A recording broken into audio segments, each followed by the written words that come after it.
ఇక్కడ నుండి ఇప్పుడు 5 అంగములతో కూడిన స్నానమును చేయు విధానము సమంత్రకముగా వివరింపబడును. 1.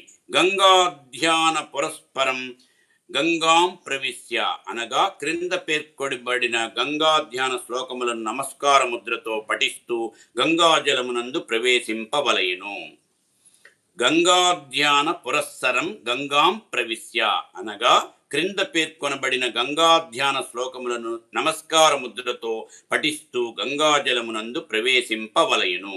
గంగాధ్యానము తీర్థరాజాయ నమః అని నమస్కరింపవలయును.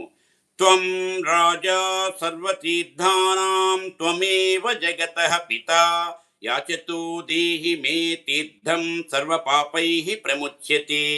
యోసౌ సర్వగతో విష్ణుః చిత్స్వరూపీ నిరంజనః స ఏవ ద్రవరూపీ